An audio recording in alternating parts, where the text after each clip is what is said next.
They've been on the Earth for more than 80 million years. They're strong, agile, tough, and very aggressive. They hunted and outlasted the dinosaurs, spreading throughout the rivers of 4 continents. They've survived mass extinctions, glaciations, and geological cataclysms. But now they face the most powerful predator that the Earth has ever seen. Us, human beings.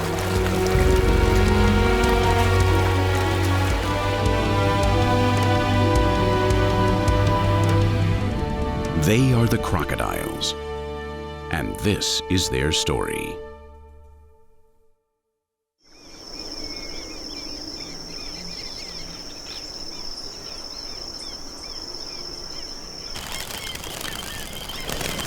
The rainy season has just come to an end on the plains called Los Llanos in Venezuela. With water all over the place, life is reborn in this muddy landscape.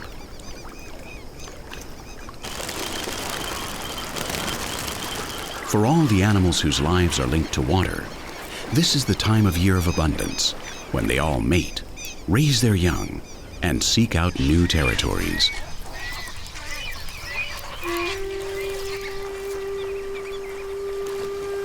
It's the beginning of the greatest adventure for this young speckled caiman.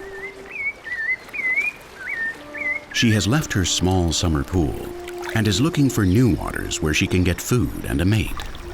And it looks like she's found them.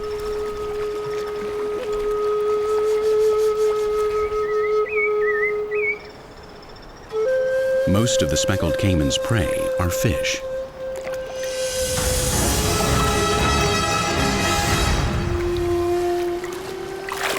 But following the heavy rains, the flooded area of Los Llanos brings larger and more nutritious prey within her reach, as long as she is big enough and strong enough to catch them. And this is going to make things much easier for our first protagonist, because her companions are less aggressive when they're well fed. All caimans, alligators, and crocodiles are territorial. This caiman is guarding his pool and chases off the smaller males.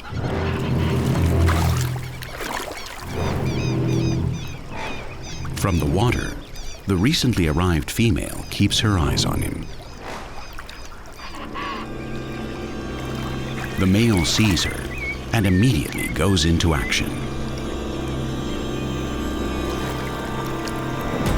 Ready to interrogate the intruder, the caiman approaches the newcomer.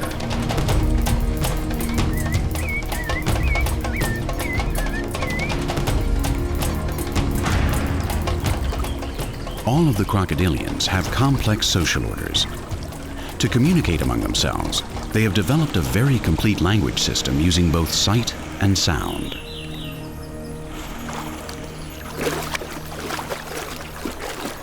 This language is composed of colors, vibrations, movements, splashes, and a broad range of body gestures that are quite visible above water. When 2 crocodilians cross paths, the positions of their heads and tails couldn't be more eloquent. Raised visible tails communicate a very clear message. The owner of the larger tail with bigger scales holds the higher rank. And if the message isn't clear enough, then there's an even more expeditious method.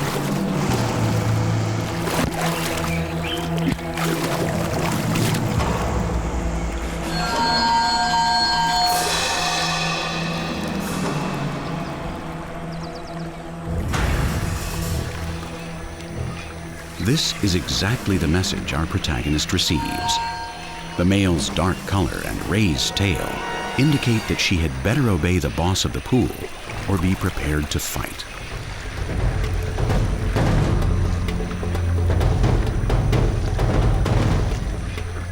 The caiman approaches, ready to attack if necessary.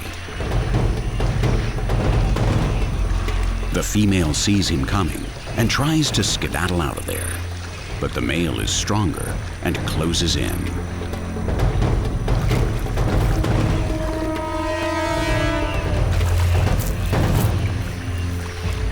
But while the male thought he was chasing off a rival, he actually finds a young female, and his aggressiveness disappears. Our protagonist already has a new pool, but the calm is short-lived. For the Caimans of Los Llanos, it won't be long before trouble appears.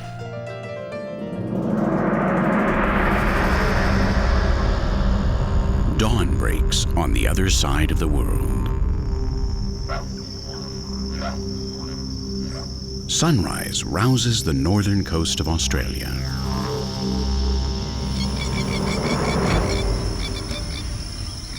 The banks of the South Alligator River in Kakadu National Park seem to come to life when the riverside fauna return to their daily activities.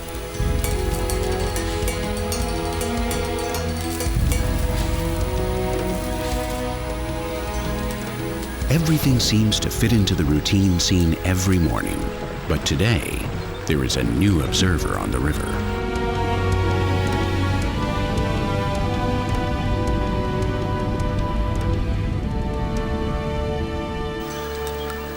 Our second protagonist has just arrived from the coast of Papua New Guinea.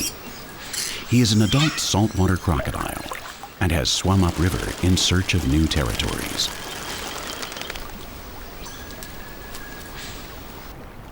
Calmly, like an old drifting tree trunk, he swims upstream, scrutinizing the banks. He wants to see if the place offers enough food and safety to stay here. The challenge doesn't scare him, not even when he meets other crocodiles. Not in vain, he is the descendant of a species that has learned to adapt to great changes over the last 80 million years.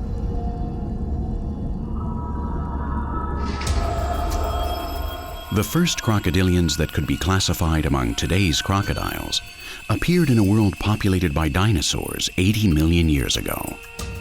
How have they been able to survive all this time? What were their evolutionary successes?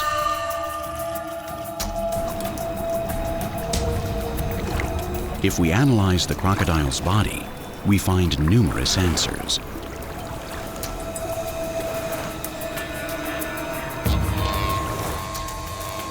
The first crocodilians lived on land and were reminiscent of the large monitor lizards of today. When the groups slowly began to return to an aquatic environment, their bodies changed in such a way that they have hardly needed any further changes since then. This was the crocodile's greatest improvement for life in the water. Nostrils and eyes placed on the top of their heads. This adaptation allows all crocodiles to breathe, observe, and stalk their prey while remaining invisible under the water.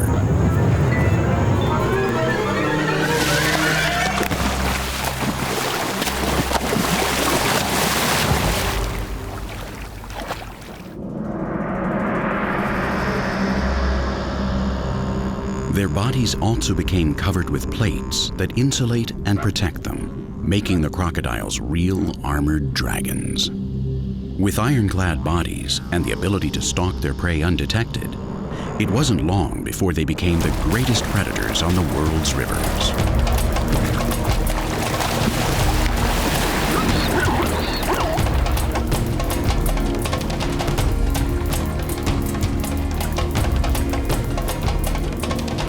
This made it possible for the crocodilians to spread throughout most of the world, diversifying into numerous species, from the little dwarf crocodiles of West Africa to the giant saltwater crocodiles, which can reach lengths of about 8 meters or 26 feet and can weigh a ton, literally.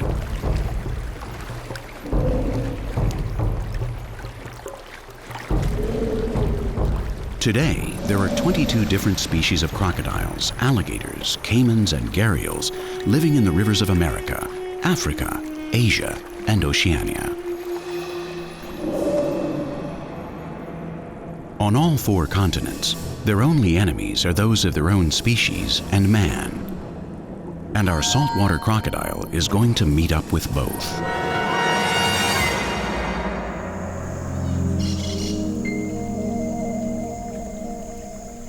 We'll find the third and final protagonist of our story on the island of Cuba.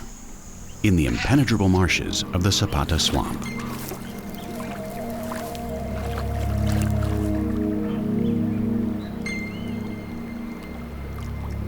It's a Cuban crocodile, the crocodile with the smallest range on the planet and the largest animal indigenous to the island.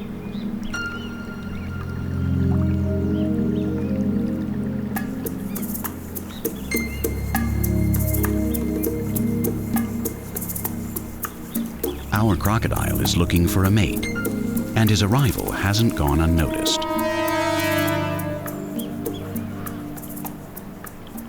There are lots of females in the pool, and also an enormous dominant male who is resting while showing off the attributes that have made him the king of the slough. As long as he's asleep, there's no problem. But the boss of each pool doesn't sleep for very long at a stretch.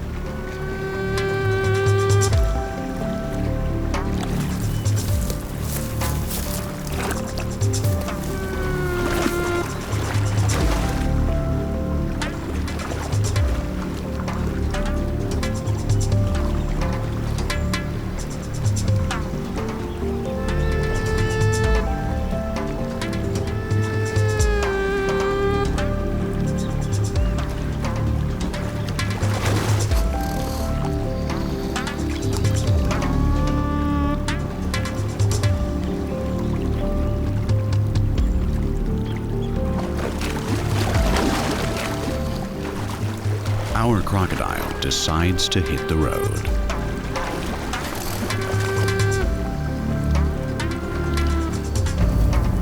The swamp is full of sloughs, so he decides to try his luck in another one where the male isn't quite so big, or at least not one of his own species.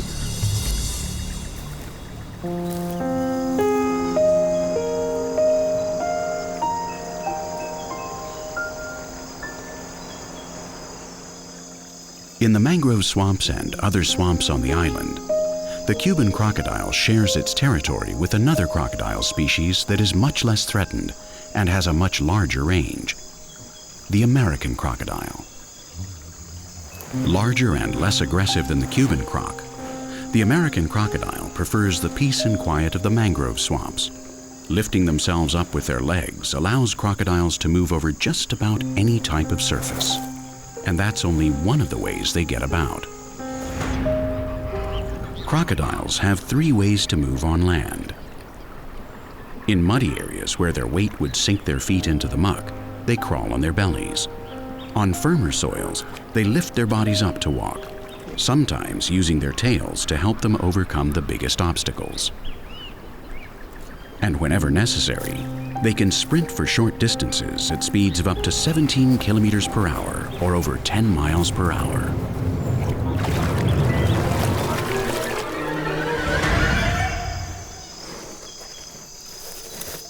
American crocodiles rarely share the waters with their cousins, the Cuban crocodiles.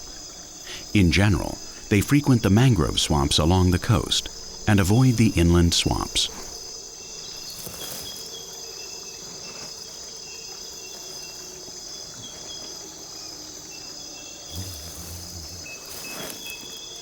This one is looking for a slough with healthy, clear waters to take up residence.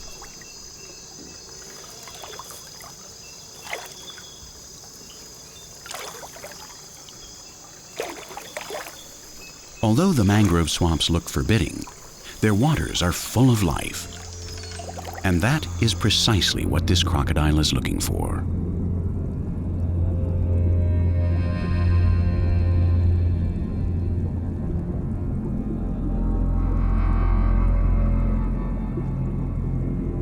Here, protected under the cover of the waters, he only has to wait for one of the fish that make up his diet to confuse him with a floating log and swim too close.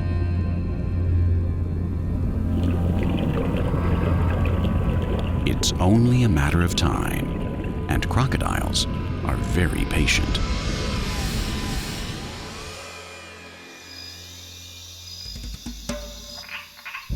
As night falls, our Cuban crocodile keeps looking for a pool to live in.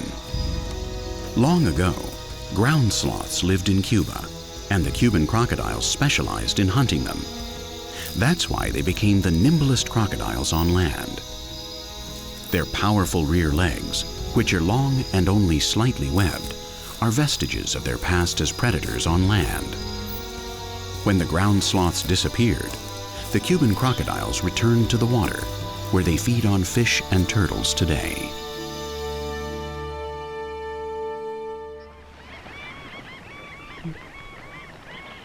Back on Los Llanos in Venezuela, we find our spectacled caiman hunting for her first prey.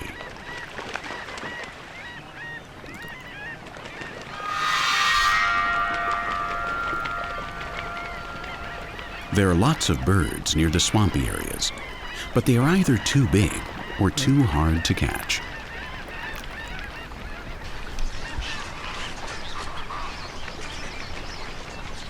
Chances look better under their nests.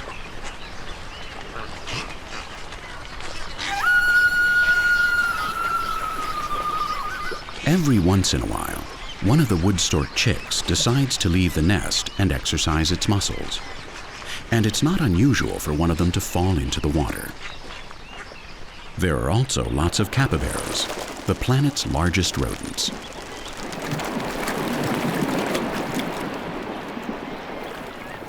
The capybaras not only approach the water, but often dive in to reach the tenderest water hyacinths.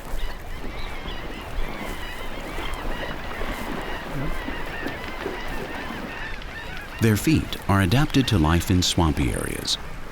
They have webbing between their toes that helps them to walk on the water hyacinths and to swim in open water.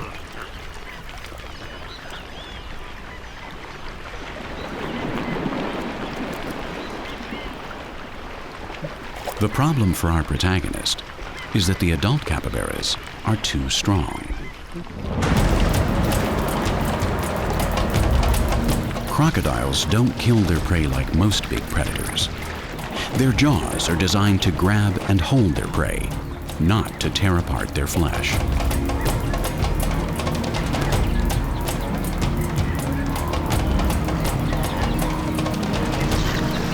When a crocodile catches its prey, it tries to drag it into the water. There, its heavy body plays in its favor.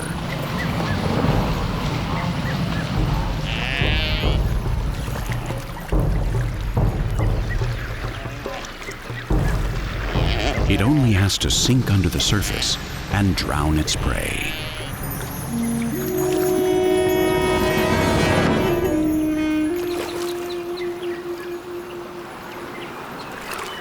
Once dead, if the prey is too big to swallow whole, the crocodile has to break it into pieces. But its jaws don't have molars to cut apart skin, muscles, and other flesh. A crocodile's teeth, which are replaced throughout the reptile's long life, are all alike. They're conical, made for holding, not cutting. So to break their prey into pieces, crocodiles adopted another method, the so-called death roll.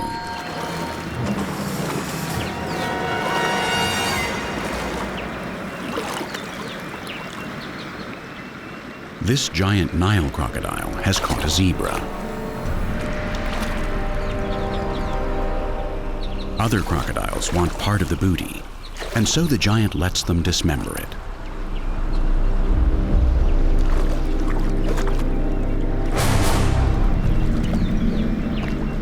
Their spinning bodies rip off large parts of the corpse. When the resulting piece is of an acceptable size, the giant shoos away the rest with a subtle movement and swallows the zebra's head, neck, and chest in one bite.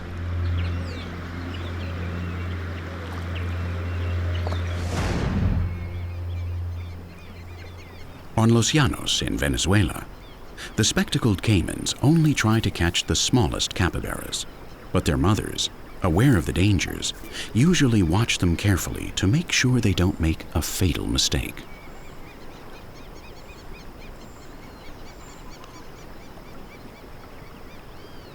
The mother's flight saves her young.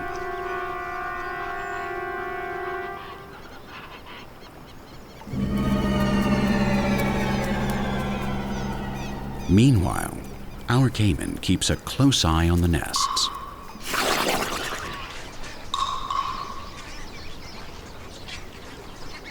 She's found the skin of an old corpse and swallows it, although it doesn't do much to quell the hunger she's feeling after days without any food.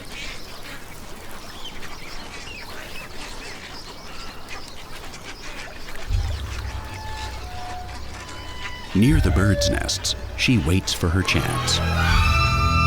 Maybe she'll get lucky, and one of the chicks will put itself within her reach. And if not, there's always the underwater world.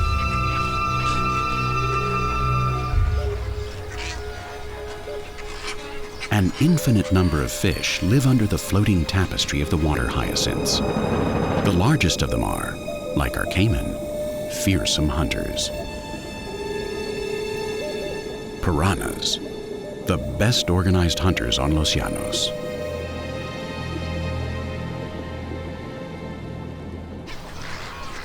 Unaware of the danger that awaits below their nests, the wood stork chicks gradually poke their heads out for a peek at the world.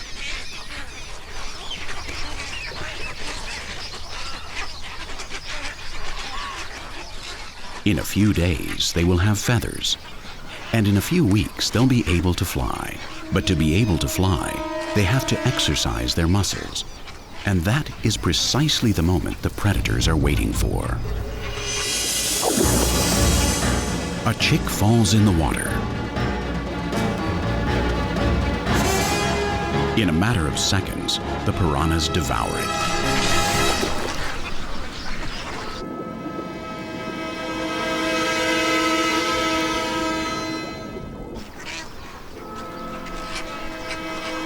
Our Caiman misses the chance to dine on wood stork chick, but she finds a way to get some consolation and some revenge at the same time, because the main dish in her diet is precisely piranha.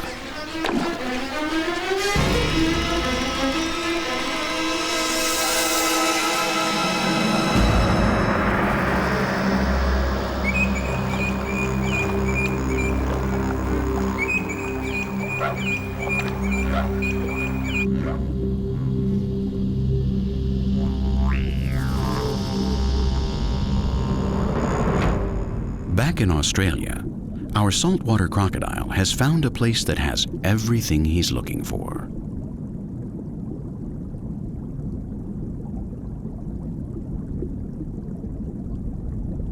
Underwater, there are large fish, and on the surface, there are plenty of magpie geese, occasional mammals that approach the water to drink, and other saltwater crocodiles, one of which could become his mate.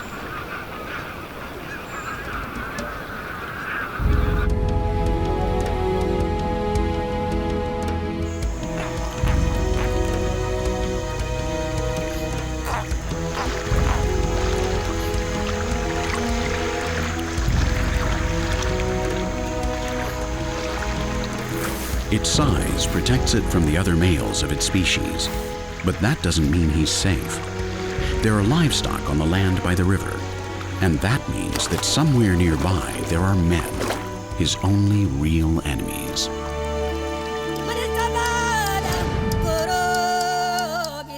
The relationship between men and crocodiles has always been a mix of reverential fear and hate.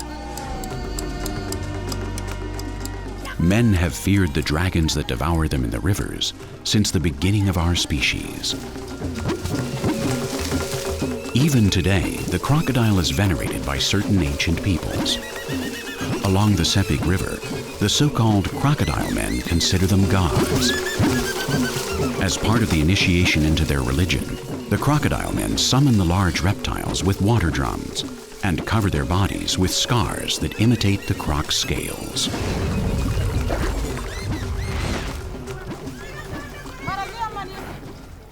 In Africa, some towns, like Paga in Ghana, sacrifice chickens to them.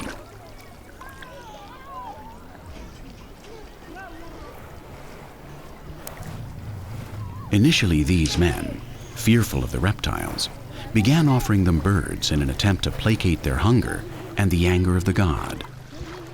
But as time went by, the crocodiles, fed in this way for generations, have grown accustomed to the men and their livestock.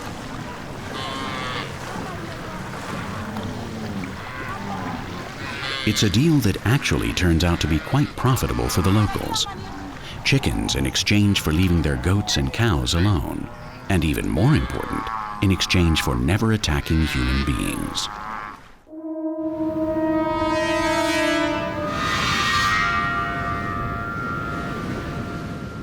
But in most of the world, men kill crocodiles, whether to protect their livestock or to harvest their valuable hide. And that has pushed most crocodile species to the brink of extinction.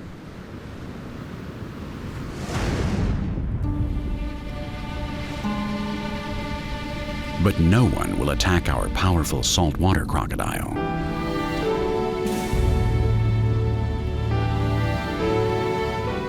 Without knowing it, he has swum so far upriver that he has entered Kakadu National Park, where the law and the park rangers are on the lookout to prevent anyone from killing the saltwater crocodiles. Without having to worry about any enemies, the crocodile concentrates on what he knows how to do best: looking for and hunting prey.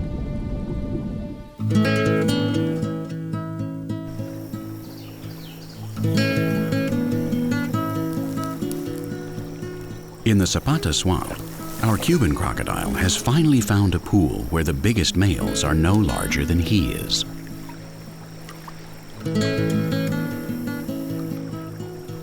Many years ago, Cuban crocodiles were found in various parts of the Caribbean Sea, even as far away as the Bahamas. Today, they are only found here in Cuba, and their size has shrunk as much as their population has.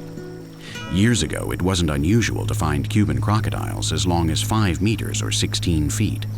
But today, none of them grow more than 3.5 meters, less than 12 feet. In his new pool, our crocodile may occasionally fight with his rivals, but given how evenly matched they will all think twice about it. After all, there are countless females in the swamp.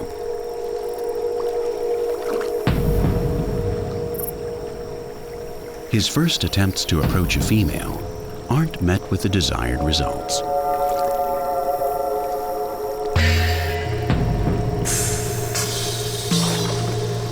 And he has his first clashes with some of the other males.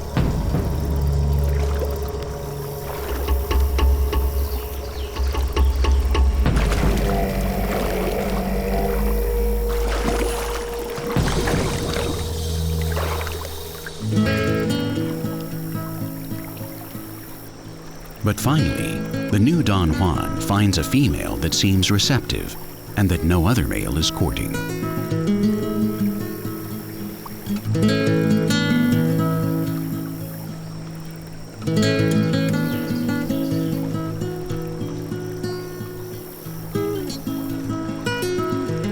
It looks like the new crocodile is going to be able to mate after all.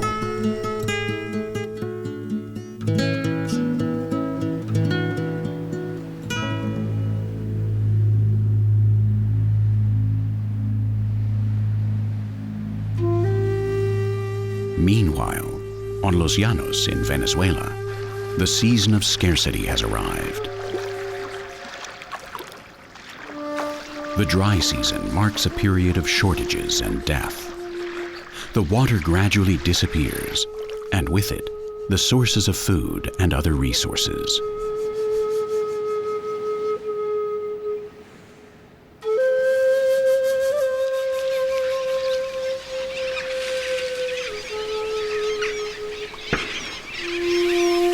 The animals now congregate around the last remaining pools, where thanks to the lack of water, it's much easier to catch fish.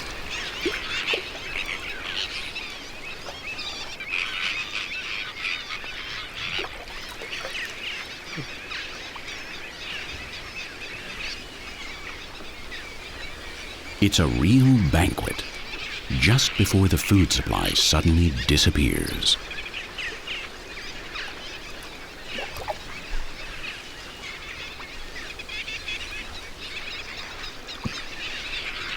For the speckled caimans, the problem is dramatic. They need water in order to survive, and as Los Llanos slowly dry up, the caimans gradually gather in the last few pools left.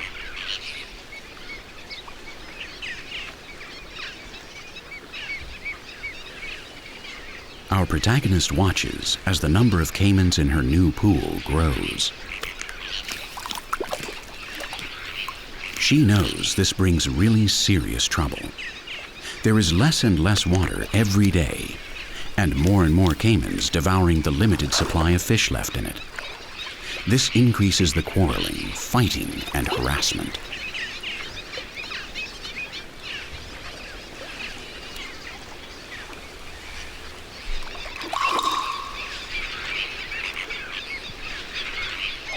But that's not the worst of it. If the water or fish run out before the rains come, she'll have no choice but to look for another pool again. And that's almost like going out in search of the Grim Reaper. During the dry season, death spreads throughout Los Llanos, making no distinction between the species.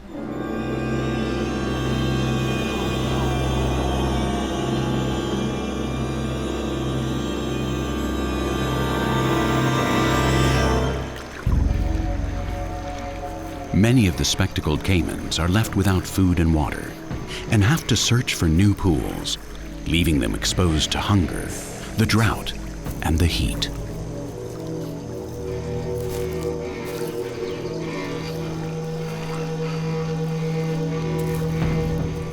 Hunger is the least of their problems. Their ability to gorge on huge prey and their slow digestion make it possible for crocodiles to go without eating for months. But the exposure to extreme temperatures can kill them.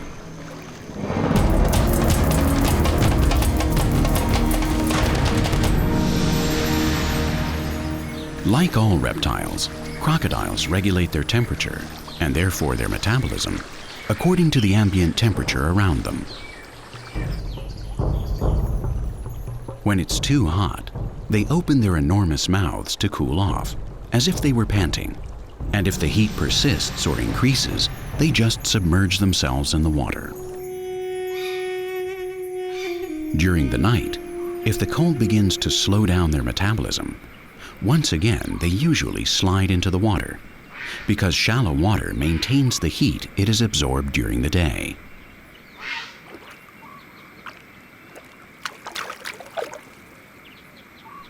So they need water for more than just hunting and eating.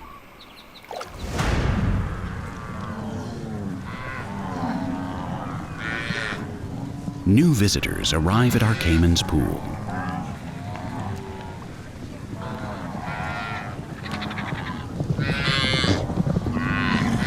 The livestock of Los Llanos also suffer from the drought. There's little shade, hardly any water, and scarce pasture.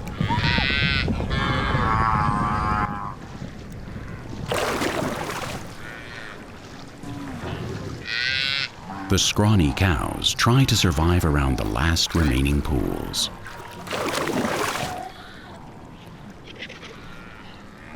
The caimans don't see them as prey, but some of them die near the water, and others make the most of that gift.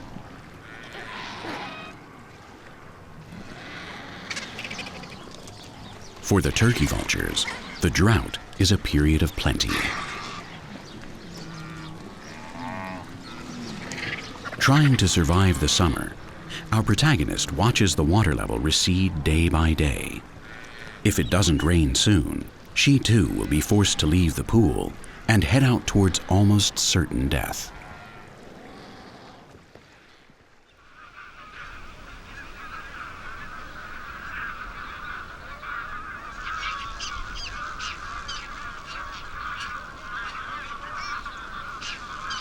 Returning to Australia, we find our saltwater crocodiles stalking possible prey.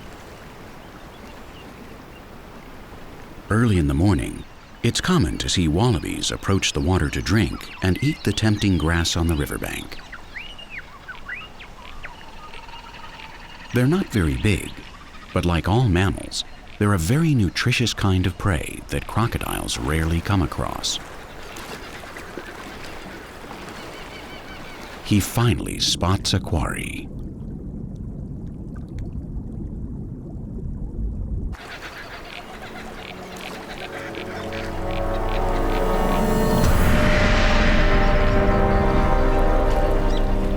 With the greatest of stealth, our crocodile approaches the wallaby from underwater. He comes closer and closer, but suddenly, something stops him in his tracks.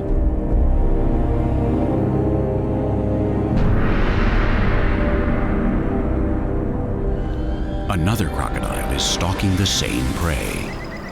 And he's not only in a better position to catch the wallaby, he's also quite a bit larger and stronger than the newcomer.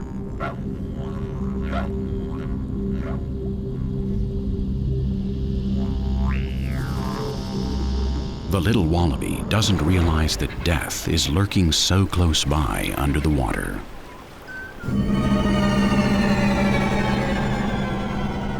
Our saltwater crocodile moves away from the spot. He knows the dice have already been cast. The enormous crocodile has caught the wallaby.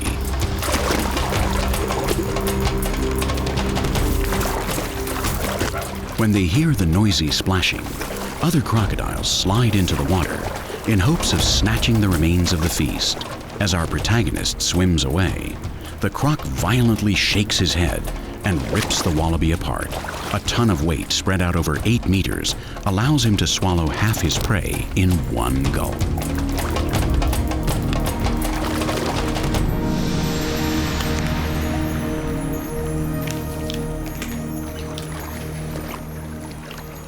Faced with such competition, there's little our crocodile can do.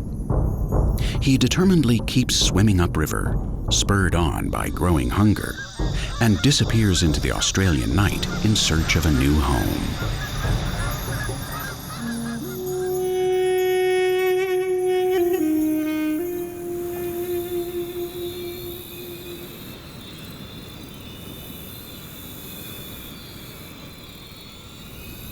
Back in Los Llanos, the last pools start to disappear.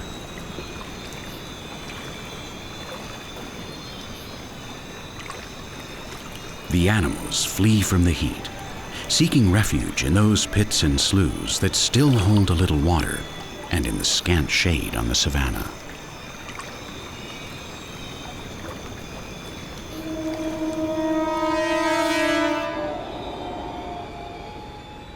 The corpses pile up everywhere. For the carrion eaters, this is a time of prosperity.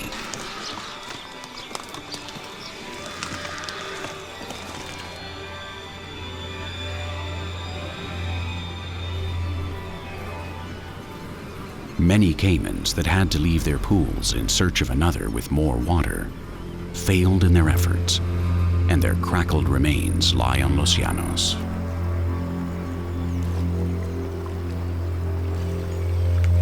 Our caiman is in one of the few pools that still has water, near a small stand of trees.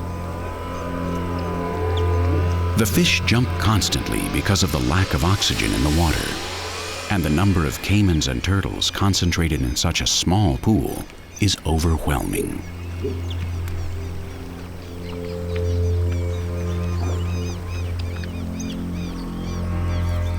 This attracts all the fish-eating birds in the area.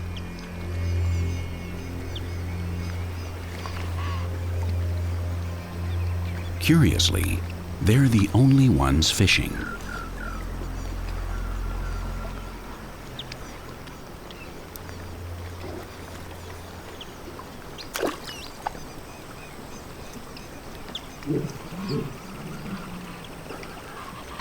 Not one of the caimans catches a single fish. The situation is so desperate that all the animals seem paralyzed with anxiety. If it doesn't rain very soon, none of them will leave the pool alive.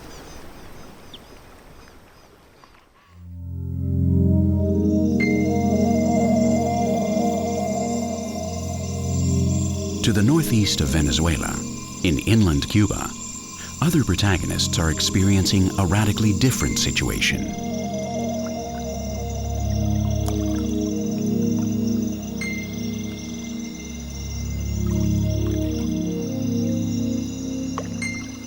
our Cuban crocodile has finally found a partner and is doing everything he can to mate.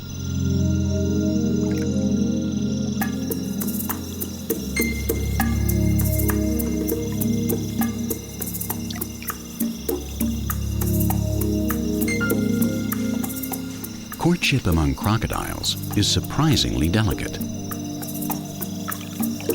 The female plays hard to get.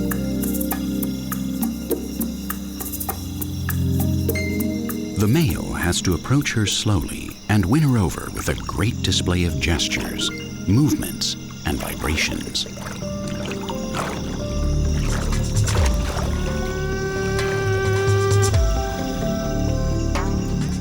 If he manages to convince her, the female will let him mate with her, and our protagonist will have descendants. All crocodiles begin raising their young by making nests on the riverbank. The female lays between 20 and 80 eggs that she buries in a nest made of sand and vegetation. The heat and the decaying plant material incubate the eggs, while the temperature of the nest determines the offspring's gender.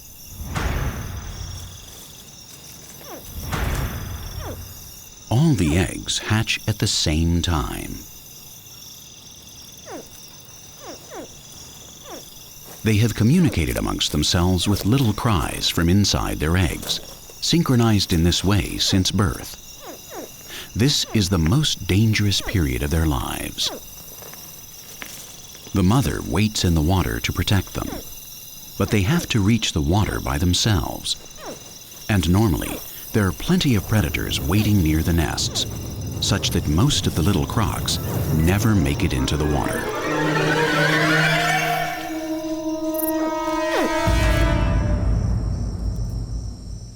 Given the extremely low percentage of newborn crocodiles to survive leaving the nest, conservationists now seek out the nests of the most endangered species in order to collect the eggs, control their progress in incubators, and help the little crocodiles through the first few days of their lives.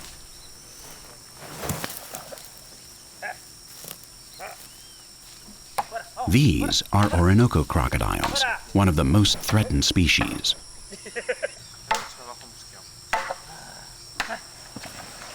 While his assistants keep the mothers away, a biologist looks for nests along the riverbank.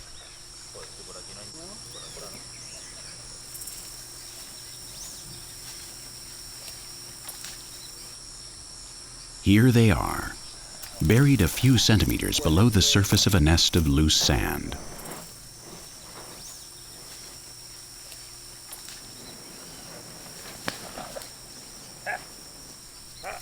Without taking their eyes off the crocodiles, they place the eggs in a special box to transport them to the biological station.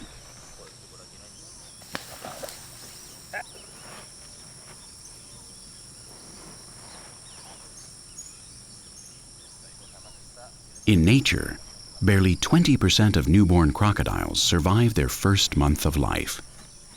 With this method, more than 85% survive.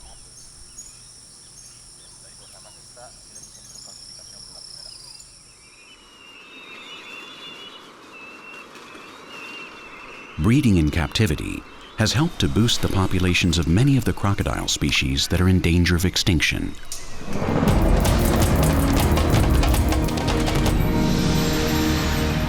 Easy to raise, disease-resistant, and quick-growing. The little crocodiles have a bright future ahead of them if they can dodge the dangers of the first few weeks. And that's what these unique dragon farms achieve.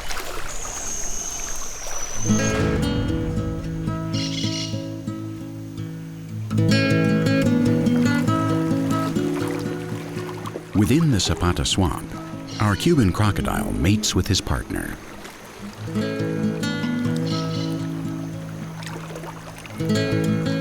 His offspring won't get a boost from an incubator, and many of them will die shortly after hatching. But as long as a few of them survive, there is hope for the future of this unique, aggressive, and rare species, which was once found throughout the Caribbean, and which today lives only in the shadowy protection of Cuba's swamps.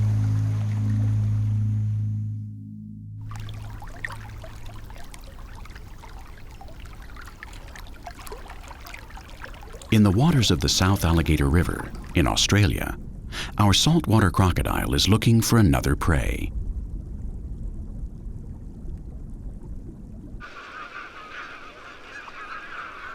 He finds an easy meal when he comes across a flock of magpie geese feeding in a flooded area.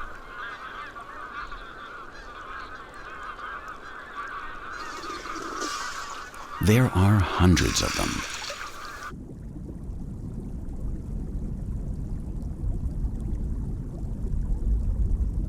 With only his eyes above water, the crocodile observes the birds.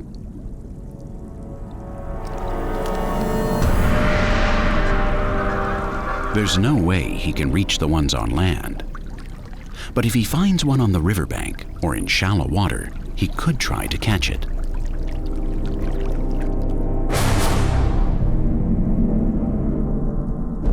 He decides to noiselessly move a little closer. With his body underwater, he's invisible, and his slow movements don't even make a ripple on the surface of the water.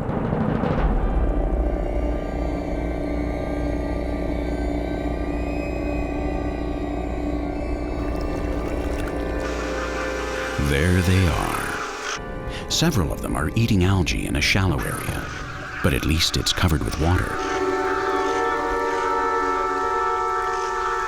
He shifts his position again.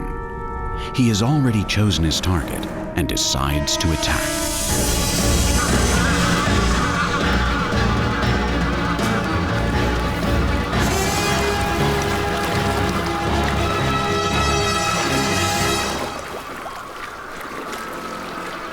With nothing big enough to threaten him, with no human hunters and plenty of food, our saltwater crocodile has found what he was looking for in this corner of the South Alligator River. He finally has a home.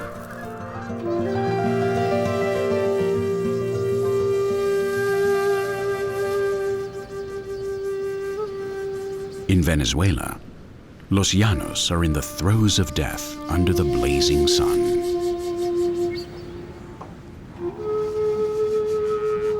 The animals can't endure much more.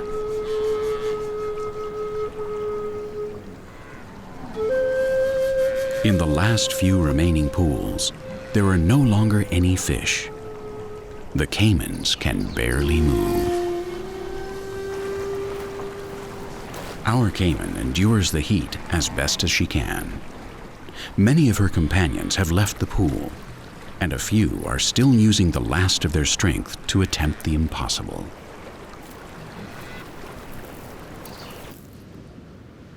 But you can't run away from the drought on Los Llanos. Where there once were pools, now the ground is dry and cracked. Even the toughest animals desperately look for a bit of shade. The sun is implacable and relentless. There's no hope for any of the species unless the rains come.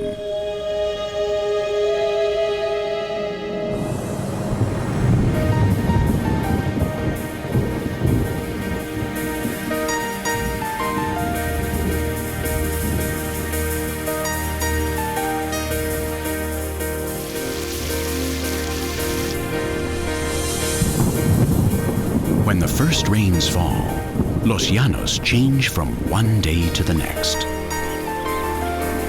Life bounces back with renewed energy.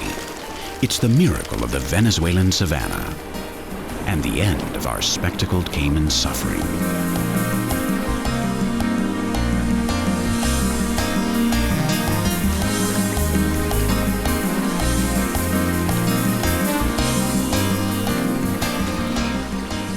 Like all crocodilians, she has outlived species that are more recent on the evolutionary chain, thanks to the croc's archaic adaptations.